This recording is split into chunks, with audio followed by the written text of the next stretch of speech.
Bonjour, aujourd'hui une stratégie, enfin c'est une idée que j'ai eue comme ça, de parler d'une stratégie efficace, percutante et rentable pour quelqu'un, une personne seule, je dis une personne seule, qui serait au SMIC, voilà, rémunéré au SMIC. Donc le SMIC en France à l'heure actuelle, il est autour de 1200 euros net par mois. Et pour beaucoup, en fait, investir et grandir financièrement avec un SMIC, c'est mission impossible. Ça, c'est une idée reçue. Alors on va me dire, ah oui, mais c'est bien, mais toi, tu parles de ça, mais t'es pas concerné, c'est pas ta situation. Alors, à l'heure actuelle, ce n'est pas, j'ai envie de dire, ce n'est plus ma situation. Ça l'a été avant. Voilà. Donc, je sais de quoi je parle. Et c'est pas des paroles en l'air, c'est pas, comment dire, des paroles bien pensantes. Ce n'est pas que de la théorie, c'est de la pratique.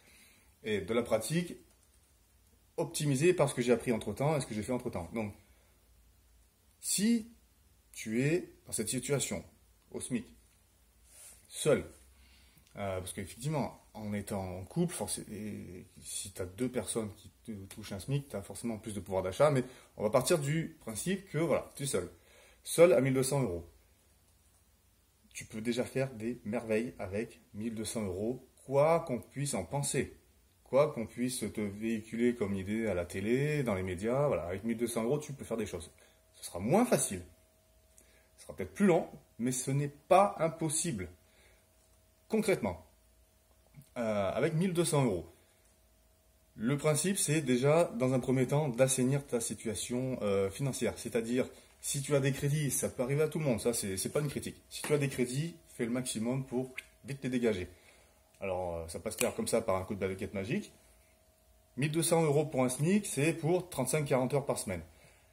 35-40 heures par semaine, je suis désolé, c'est pas non plus des cadences infernales de boulot, ce n'est pas. Voilà, c'est pas, le principe, c'est pas de taffer 12 heures par jour. Enfin, un temps plein, à l'heure actuelle, c'est ça, c'est 35-40 heures par semaine. Qu'est-ce qui t'empêche de faire quelques heures sup à droite à gauche? Je l'ai fait, ça. Distribuer des journaux, je l'ai fait. Voilà, tu vois. Donc, je te vends pas que de la théorie, c'est de la pratique. Je l'ai fait, ça. Je me suis retrouvé dans une situation où j'avais un tout petit salaire. J'étais en galère financière, endetté. Mais vraiment, vraiment, j'avais plus de boulot. Endetté. J'ai rebondi, donc j'ai retrouvé un boulot au SMIC, voilà, il faut dire les choses comme elles sont.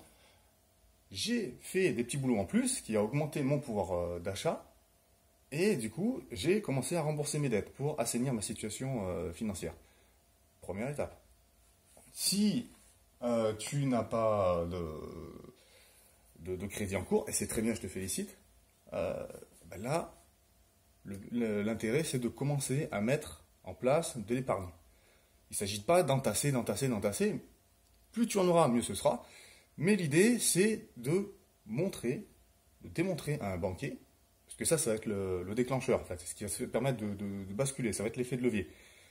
L'idée, c'est de montrer à un banquier que tu es capable d'épargner. Et si tu es capable d'épargner, ça veut dire que tu es quelqu'un de sérieux, que tu tiens la route, c'est que tu n'es pas quelqu'un de dépensier. Voilà. C'est ni plus ni moins que l'élément qui va rassurer le banquier pour te prêter de l'argent. Donc voilà, créer de l'épargne, même si c'est 20, 30 euros par mois, créer de l'épargne. Petit à petit, petit à petit, petit à petit. Ensuite, une fois que tu as bien saigné ta situation financière, ton profil d'emprunteur, donc idéalement, c'est de l'idéal, mais idéalement, voilà, pas de crédit, un peu d'épargne. À partir de là, tu as un très bon profil employeur. Profil emprunteur, excuse-moi. Mais c'est un bon profil pour un employeur aussi. Donc tu as un bon profil emprunteur. Avec 1200 euros par mois. Admettons, tu vas au taquet de l'endettement, 33%. Ça veut dire que ta mensualité, on va arrondir, 1200 divisé par 3 à peu près, ça te donne donc 400 euros de mensualité possible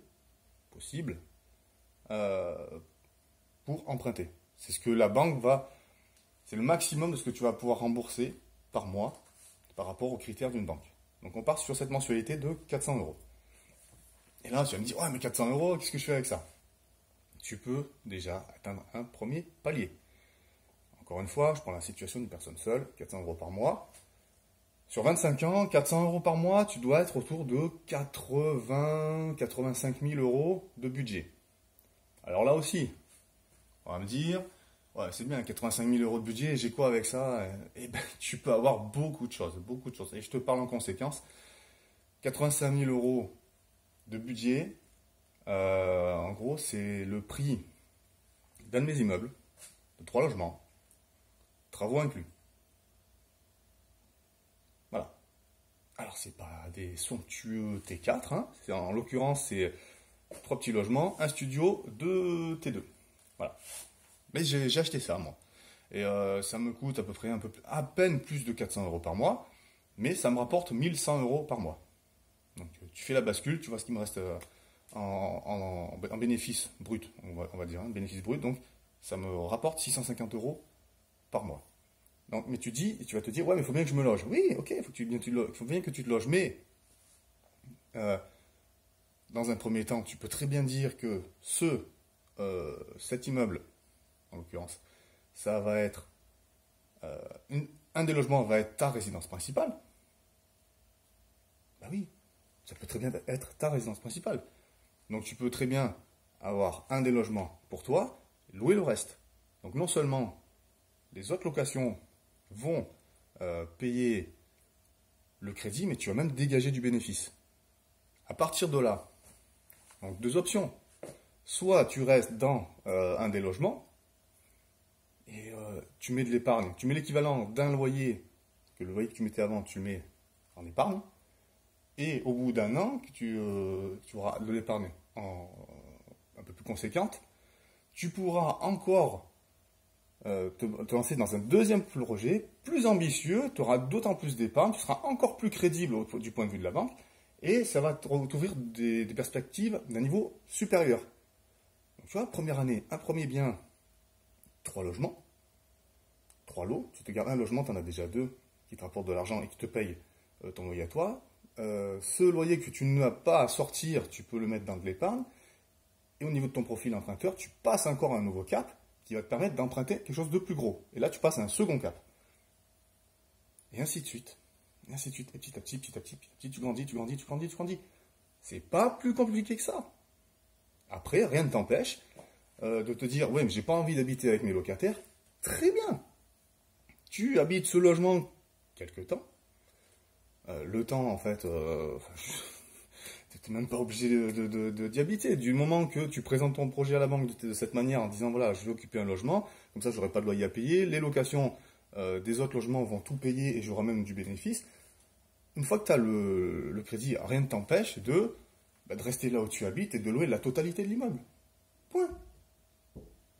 Et cet immeuble va te rapporter, je te parle d'un cas concret puisque c'est mon cas, cet immeuble va te rapporter plus de 600 euros par mois. Cumulé à ton salaire, de 1200 euros au départ, tu passes à un cap de 1800 euros. Alors ça, évidemment, c'est avant impôt, mais c'est pour activer quelque chose au niveau de la réflexion, te dire qu'il y a quelque chose de possible à faire. Là, tu passes de 1200 à 1800. Comme ça, avec un investissement. Au final, la prochaine fois que tu vas voir ton banquier pour un projet, au niveau de tes revenus, tu n'auras plus une base de 1200, mais de 1800. Et là, ça change tout. Parce que du coup, tu peux augmenter ta mensualité, ton encours. Et ainsi de suite.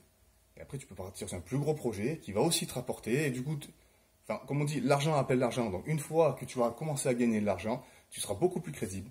Tu auras plus de revenus, plus d'épargne. Et donc, là, tu vas pouvoir progressivement passer par des seuils de plus en plus importants. Par rebond, tu commences au plus bas, d'accord? Tu passes par un premier niveau. Ce premier niveau, plus haut que ta situation précédente, va te permettre ensuite de passer à un second niveau. Et ainsi de suite, ainsi de suite. Et tu peux partir donc du niveau le plus bas, monter comme ça, progressivement. Alors ça va pas se faire comme ça sur un claquement de doigts en 3-4 mois. Mais déjà, si tu fais une bascule tous les mois, si tu prends 600 euros de plus, je trouve que c'est déjà pas mal. Donc imagine sur 10 ans à faire ça, imagine la personne, le niveau de vie que tu vas avoir au bout de 10 ans. C'est colossal. Le potentiel est colossal. Donc après, il n'y a pas de secret. Il n'y a pas de secret. À un moment donné, il va falloir se bouger. C'est tout. Y croire.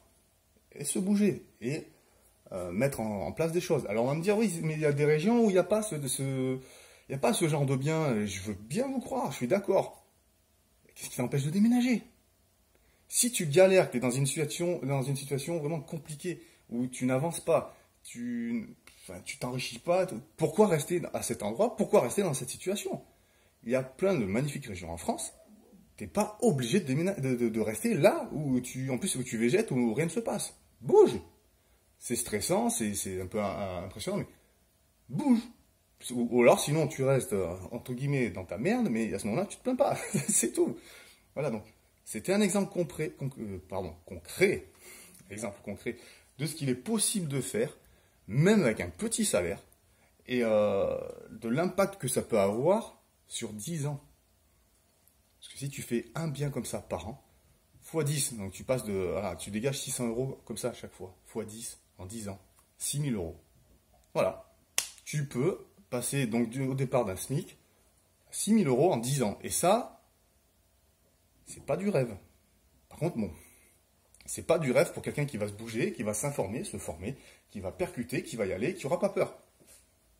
Mais c'est faisable, même en partant d'un SMIC au départ. Et ça, c'est une façon parmi tout un panel de possibilités.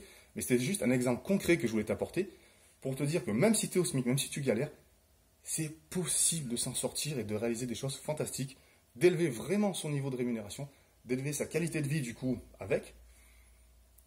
Même en France, où il y a trop d'impôts, trop de taxes, on est d'accord, je suis d'accord avec ça, il y a trop d'impôts, on est d'accord, il y a trop d'impôts, trop de taxes, de l'injustice, on est ok avec ça, là j'ai aucun problème avec ça, c'est vrai.